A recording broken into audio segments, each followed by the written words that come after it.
हरे राम राम राम हरे हरे, हरे कृष्णा कृष्णा कृष्णा हरे हरे, हरे राम राम राम हरे हरे, हरे कृष्णा कृष्णा कृष्णा हरे हरे। जय श्री राम दोस्तों, कैसे हो आप सब। आज के व्लॉग में आप सभी का स्वागत है। फर्स्ट ऑफ ऑल सभी भक्तों को देवशनी एकादशी की ढेर सारी शुभकामना। प्रभु की कृपा आप सभी भक्तों पर ऐसे ही बनी रहे, यही प्रार्थना है हमारी। आज मैं फिर से लौटा हूं एक और व्लॉग के साथ। Q&A व्लॉग है, बहुत दिन बाद व्लॉग आया क्योंकि मैं गया था आउट ऑफ टाउन, फैमिली में वेडिंग थी तो हम गए थे अहमदाबाद। तो बैक फिर से आप सभी के लिए एक इंटरेस्टिंग व्लॉग लाया हूं। आपके सवाल होंगे, मेरे जवाब। वीडियो को आखिर तक जरूर देखिएगा, कुछ इंटरेस्टिंग होने वाला है और क्या पता आपके कोई ना कोई सवाल का जवाब आज आपको मिल सकता है। वीडियो को लाइक और शेयर जरूर करिएगा और नए हो तो चैनल को सब्सक्राइब करें, बेल आइकन को दबाइए ताकि आने वाले नए नए इंटरेस्टिंग व्लॉग्स, हमारे फैमिली से जुड़े Q&A वाले व्लॉग्स आप सबसे पहले देख सके। दोस्तों Q&A से पहले एक चीज दिखाना चाहूंगा, ध्यान से देखना। यह अमूल्य तोहफा मुझे किसी ने दिया है। देखो क्या है इसके अंदर, अद्भुत चीज है, अद्भुत। मेरे पास वर्ड्स नहीं इसे डिस्क्राइब करने के लिए। जैसे मैंने आपको कुछ ही देर पहले बोला कि मैं अहमदाबाद गया था, वहां पे मेरे साडू भाई का घर है, वहां पे हम रुके थे। उनको पता है मुझे क्या प्रिय है, वे भी बहुत ही रिलीजियस है हमारी तरह। उनका नाम है करण सोलंकी। तो उन्होंने मुझे ये अमूल्य तोहफा गिफ्ट किया। आपको बहुत क्यूरियोसिटी होती होगी ना कि एग्जैक्टली इसके अंदर क्या है। आप इसे देख रहे हो, आपको भी जल्दी जल्दी देखने का मन कर रहा होगा। पेशेंस रखिए, धीरज रखिए, मैं आपको जरूर दिखाऊंगा कुछ ही देर में। वीडियो को आखिर तक जरूर देखिए। कंटिन्यू करते हैं Q&A के साथ। पहला सवाल, ज्यादातर लोग मुझे पूछते हैं, कई बार मैंने इसका जवाब अलग अलग तरीके से देने की कोशिश की है, मगर फिर भी इस सवाल का जवाब मैं आज भी देना चाहूंगा क्योंकि अब भी मुझे ये सवाल आ रहे हैं कि जयेश भैया, नकारात्मक विचारों से कैसे बचा जाए। कई लोग बोलते हैं कि भाई नकारात्मक विचारों ने हमारे दिमाग में घर कर लिया है, गंदे विचार आते हैं, नकारात्मक विचार आते हैं, डिप्रेशन, एंग्जाइटी, मरने का मन करता है, ऐसा लग रहा है कि भाई जीवन में आगे कुछ नहीं है, हमारा दिमाग ब्लॉक हो चुका है, क्या करें। देखो नकारात्मक का ऑपोजिट क्या है, सकारात्मक। तो अगर नकारात्मकता नेगेटिविटी का कहता है ना नाम है, तो पॉजिटिविटी का नाम है प्रभु नाम, प्रभु की भक्ति। अगर आप प्रभु का नाम जप करते रहोगे ना तो जीवन में कभी कोई नकारात्मकता नहीं आएगी। लिख के रखना, मैं 100% गारंटी के साथ कहता हूं। हाँ, थोड़ा समय लगेगा। अगर नकारात्मक विचारों ने घर कर लिया है, अगर आप महीनों से इससे जूझ रहे हो, बाहर आने का कोई ऑप्शन ही नहीं है, मगर आप प्रभु के नाम का जाप करोगे तो मैं ऐसा नहीं कहता हूं कि एक दिन में, मगर धीरे धीरे करके आपके नकारात्मक विचार ऑटोमेटिकली दूर हो जाएंगे और सकारात्मक विचार आने शुरू हो जाएंगे, जो आपके लाइफ में कहता है ना कि एक नए सूरज की किरण के समान आपके लाइफ को कहता है ना रोशनी से भर देगा। नाम जप कैसे करें। देखो कोई स्टूडेंट है, क्योंकि ज्यादातर ये सवाल मुझे युवा पीढ़ी पूछती है, तो कोई स्टूडेंट है या कोई जॉब कर रहा है, कोई बिजनेस कर रहा है और नकारात्मक विचारों के कारण वे अपने उस कार्य में फोकस नहीं कर पाते, तो ध्यान करना शुरू करें। कई लोग मुझे ये भी पूछते हैं कि जयेश भैया मैं पूजा पाठ कर रहा हूं फिर भी वो नकारात्मक विचार मुझ पर हावी हो रहे हैं। माया है, कलयुग की माया है जो आपको अच्छा कार्य करने से रोकेगी भी। तो आपको कुछ नहीं करना है, अगर आप प्रभु का नाम जप कर रहे हैं, सीताराम हनुमान सीताराम हनु, नकारात्मक विचार आने शुरू हो गए हैं कि भाई कोई ना कोई दिनचर्या के विचार आने शुरू हो गए, क्योंकि आप अपने दिमाग को नहीं, आप अपने विचारों को नहीं रोक सकते। सीताराम हनुमान, अगर नेगेटिव विचार आ रहे हैं उससे आप फोकस हटाओ, प्रभु पर अपना ध्यान लगाओ, फिर ऐसा करो, करते जाओ करते जाओ करते जाओ। धीरे धीरे ऑटोमेटिकली वो नकारात्मक विचार आने कम हो जाएंगे और फिर धीरे धीरे वो आने भी बंद हो जाएंगे। तो नाम जप करते रहो, नाम जप जितना हो सके करते रहो, चलते फिरते उठते बैठते। मैं ऐसा नहीं कहता हूं कि सिर्फ आप हनुमान जी का नाम लो या श्री राम, प्रभु श्री राम का नाम लो। आपके जो भी इष्ट हैं, आप श्री कृष्ण भगवान को बहुत मानते हो, उन्हें अपना इष्ट देव माना हुआ है, हरि नाम का गुणगान करो। At the end of the day हम प्रभु नारायण जी के ही अवतार के कोई ना कोई नाम का गुणगान कर रहे हैं। आप महादेव का नाम जप कर सकते हैं, देवी माँ का नाम जप कर सकते हैं। जो भी देव आपके इष्ट हैं, नाम जप करते रहो, नाम जप करना बंद ना करो। कुछ ही दिन पहले मतलब मैंने एक सेशन लिया था हमारी सीक्रेट मिस्ट्रीज में, जिसमें एक भक्त ने एक चीज बहुत इंपॉर्टेंट शेयर की थी। महिला भक्त थी, तो उन्होंने कहा था जब भी मेरे दिमाग में नकारात्मक विचार आते हैं या मुझे उन नकारात्मक विचारों से अगर बचना है ना, तो मैं हनुमान चालीसा मन ही मन गुनगान करना शुरू कर देती हूँ। किसी भी स्थिति में, काम कर रही हूँ, रोटी बना रही हूँ, सब्जी बना रही हूँ, या कहीं मार्केट में सब्जी लेने गई हूँ, या कुछ भी हो गया, मुझे कोई भी चीज मेरे दिमाग पर नेगेटिव हावी होने की कोशिश करती है, मैं हनुमान चालीसा जय हनुमान ज्ञान गुण सागर मन में वो करती है। तो देखो परिवर्तन है। तो भगवान का नाम ही आपको नकारात्मकता से बाहर निकाल सकता है। हो सके ध्यान करो, डेली ध्यान करना शुरू करो, यानी मेडिटेशन। भगवान श्री कृष्ण ने भी भगवत गीता में ध्यान का बहुत ही इंपॉर्टेंस बताया है। ध्यान से देखो, हम अपने विचारों को या दिमाग को बंद नहीं कर सकते, रोक नहीं सकते, मगर ध्यान के माध्यम से हम उसे एक दिशा दे सकते हैं। तो वो करना शुरू करो और ध्यान में ही प्रभु के नाम का जाप करो, देखना कितनी सकारात्मकता आएगी आपके जीवन में। दूसरा सवाल, पता है एक भक्त ने क्या पूछा, क्या हनुमान चालीसा का पाठ करने से कोई दुष्प्रभाव हो सकता है? क्योंकि मैंने कहीं इंटरनेट पे देखा, देखो मैं आपको देखो हर एक के विचार है, और इंटरनेट पे आपको पता है कि लोग चीजों को वायरल करने के लिए पता नहीं लोगों को कंफ्यूजन क्यों पैदा कर रहे हैं, क्यों कंफ्यूज करते हो? भला भगवान का नाम लेने से ऐसा कौन सा दुष्प्रभाव हो सकता है? आज लोगों के जीवन में बड़े बड़े परिवर्तन आए हैं हनुमान चालीसा के जाप से। लोगों के जीवन का पत्ता पलट गया है, बड़े बड़े असंभव कार्य संभव हो रहे हैं। अलग अलग तरीकों से लोग हनुमान चालीसा का जाप कर रहे हैं। कोई संकल्प लेकर कर रहा है, कोई नित्य एक गिनती अपने दिमाग में उसने फिक्स की है कि उस हिसाब से पाठ करना है मुझे, सुबह शाम चलते फिरते। लोगों के जीवन में बड़े बड़े परिवर्तन हो रहे हैं। तो भला कैसे आप कह सकते हो कि कोई दुष्प्रभाव? मैं समझ सकता हूं, होता है इंटरनेट पर कई चीजें। देखो ना, मैं सरल भक्ति का मार्ग, मैं ये नहीं कहता हूं कि मैं कोई गुरु विद्वान हूं या कोई महान संत हूं। मैं तो एक सामान्य गृहस्थ इंसान हूं जो एक सरल भक्ति के मार्ग के बारे में आपसे डिस्कशन करता है। तो आप ही कहिए, इस सवाल का जवाब आपके पास ही है। भला हनुमान चालीसा का पाठ करने से दुष्प्रभाव कैसे हो सकता है? आप किसी को भी पूछो। हाँ, होता है कई बार। एक चीज होती है कि कई बार जैसे कोई नेगेटिव एनर्जी होती है ना, अगर आपके ऊपर कोई नेगेटिव एनर्जी या नकारात्मक ऊर्जा या कुछ कहते हैं ना ऊपरी हवा का प्रभाव है, और अगर आप हनुमान चालीसा पढ़ रहे हो तो वो नेगेटिव चीज आपको पाठ करने से रोकेगी, आपके दिमाग को विचलित करेगी। हनुमान चालीसा पढ़ने से कोई दुष्प्रभाव नहीं आएगा, इनफैक्ट सिर्फ पॉजिटिविटी आएगी। हालांकि वो नेगेटिव चीज आपको ये करने से रोकती है। तो आपको कुछ नहीं करना है। अगर आपका मन विचलित हो रहा है या माया, कलयुग की माया हावी है, या कोई नेगेटिव एनर्जी आप पर हावी हो रही है, कुछ भी हो, पाठ करना बंद मत करो।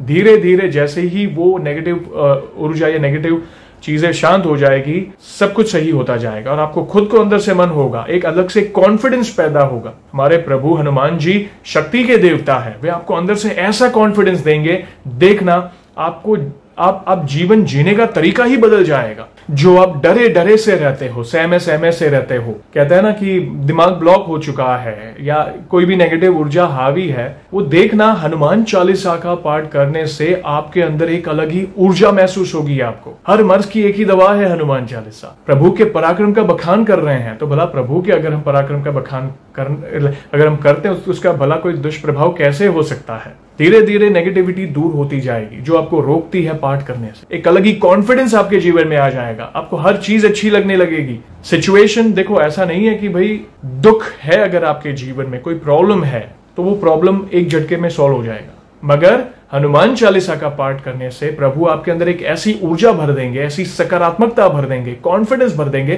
कि उस दुख के समय को फेस करने में आपने क्षमता आ जाएगी, और वो दुख कब चला जाएगा आपको पता भी नहीं चलेगा। तो दिमाग से वो ब्लॉक निकाल दो कि हनुमान चालीसा पढ़ने से कोई दुष्प्रभाव होगा।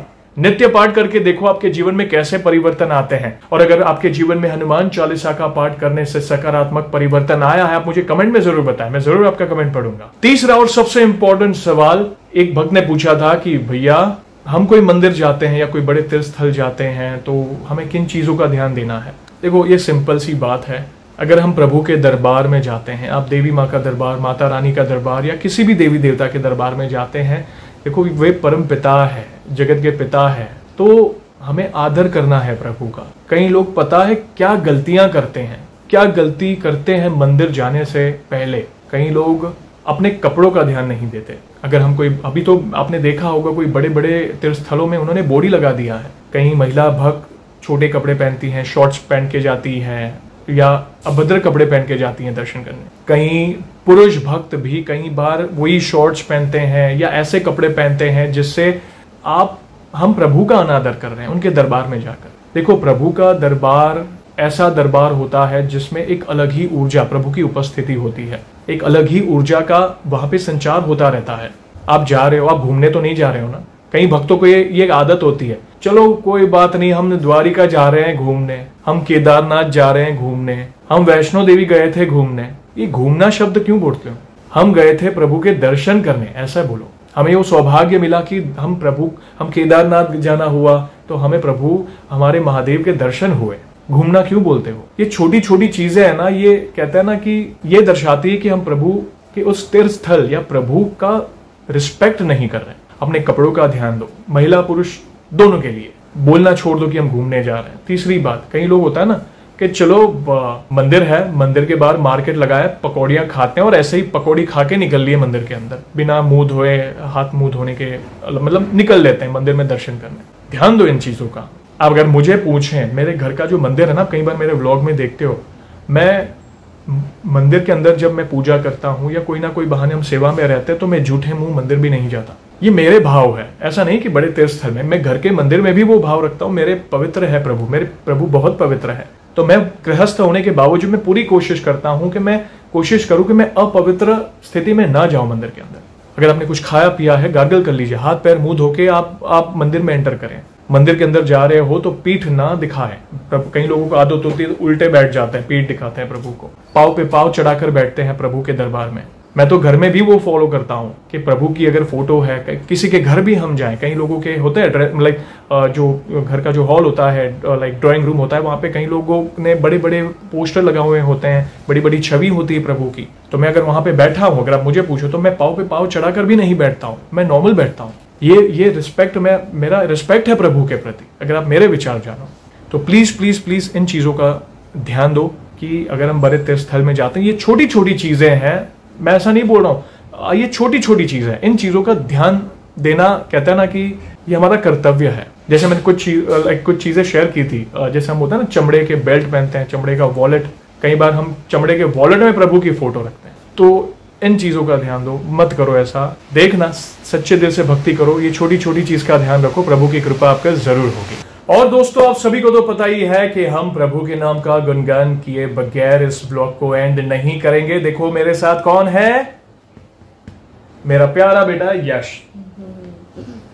आज उसने बोला पापा आज एकादशी है तो मैं आपके साथ प्रभु के नाम का गुणगान करना चाहूंगा, मगर उसके पहले आपको पता है कि वीडियो की शुरुआत में हमें एक चीज आपको दिखानी बाकी है, उसे हम अनबॉक्स करेंगे। मगर अनबॉक्स करने के आपको पता है इसके अंदर क्या है, आपके सामने मैं करता हूं।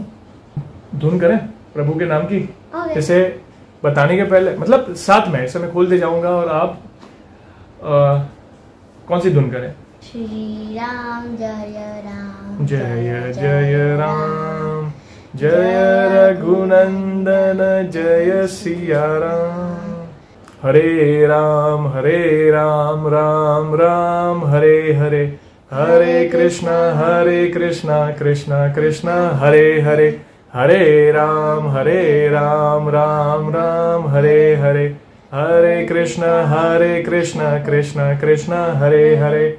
और इसी के साथ दोस्तों देखो, श्रीमद् भगवद गीता, मैं इतना खुश हो गया जब मेरे साधु भाई ने मुझे ये गिफ्ट दी। मैं इतना खुश हो गया। उनको पता है मैं कितना रिलीजियस हूँ और वे भी बहुत रिलीजियस है। उन्होंने मेरे लिए खास ये गिफ्ट की। और देखो, आप कहते हैं ना कि ये पॉकेट भगवद गीता है, आप इसे कहीं भी लेके जा सकते हो। गीता प्रेस गोरखपुर वाली है ये भी, क्या बात है। गुजराती में है, गुजराती पढ़ सकता हूं मैं, देख सकते हैं आप भी भगवद गीता के दर्शन करें। आपके विचार रखिएगा कमेंट में, आपको कैसा लगा ये प्यारा सा गिफ्ट मेरे साधु भाई की तरफ से। प्लीज कमेंट में बताइएगा आपको ये गिफ्ट कैसा लगा। और अब हम करेंगे प्रभु के नाम का गुणगान। और यश हमारे साथ जुड़ा। यश थोड़ा वॉल्यूम में बोलिएगा आप भी, ताकि सारे दर्शकों को भी पता चले कि प्रभु के नाम का गुणगान करने में कितना जोश भर जाता है हमारे अंदर। ठीक है, तो बोलिए। सियावर रामचंद्र की जय। पवन सुत हनुमान की जय। सीताराम हनुमान, सीताराम हनुमान, सीताराम हनुमान, सीताराम हनुमान, सीताराम हनुमान, सीताराम हनुमान, सीताराम हनुमान, सीताराम हनुमान, सीताराम हनुमान, सीताराम हनुमान, सीताराम हनुमान, सीताराम हनुमान, सीताराम हनुमान, सीताराम हनुमान। जय श्री राम। बहुत ही प्यारी धुन है। हमने प्रभु श्री राम की धुन सुनी है, सीताराम की धुन सुनी है, माँ जानकी के साथ प्रभु श्री राम। ये धुन ऐसी इतनी प्यारी है जिसमें माता सीता, प्रभु श्री राम और हनुमान जी के तीनों के नाम है। बहुत प्यारी मीठी धुन है। और वीडियो एंड करने के पहले एक चीज आपको हम दोनों मिलकर सुनाएंगे, फादर सन डुओ। यश को पता है एक चीज बहुत पसंद है, हनुमान अष्टक पाठ में है ना, सबसे लास्ट जो पैराग्राफ है ना, यश को बहुत, सेकंड लास्ट पैराग्राफ, मतलब लाल देह लाली लसे के पहले काज किए बड़े देव ने की तुम, यश बहुत गुनगुनाता है। ओके, तो मैं चाहता हूं, कुछ ही ब्लॉग पहले आपने सुना था उसके श्री मुख से, मगर फिर से हम दोनों मिलकर प्रभु के नाम का गुणगान करेंगे। ठीक है, तो अगर आपको भी ये पंक्ति आती है तो प्लीज जुड़िएगा। काज किए बड़े देवन के तुम, वीर महाप्रभु देखी बिचारो, कौन सो संकट मोर गरीब को, जो तुम सो नहीं जाते है तारो। बैगी हरो हनुमान महाप्रभु, जो कछु संकट होए हमारो, कौन ही जानत है जग में कपि, संकट मोचन नाम तिहार, संकट मोचन नाम तिहारो। जय श्री राम, जय श्री राम। दोस्तों, कैसा लगा ये भजन, ये धुन, पंक्तियां, और स्पेशली जो गिफ्ट मुझे मिली है मेरे साधु भाई जी से, कमेंट में जरूर बताइएगा अमूल्य तोहफा कैसा लगा। और वीडियो को लाइक और शेयर जरूर करिएगा। नए हो तो चैनल को सब्सक्राइब करना, बेल आइकन दबाना, ताकि आने वाले नए ब्लॉग्स आप सबसे पहले देख सके। हमारे फैमिली से जुड़े हो या फिर Q&A से जुड़े हो, आप ऐसे ही प्यार और सपोर्ट करते रहिएगा। दोस्तों, जल्द मिलेंगे एक और इंटरेस्टिंग ब्लॉग के साथ। तब तक जय Shri Ram, good bye, bye, see you soon.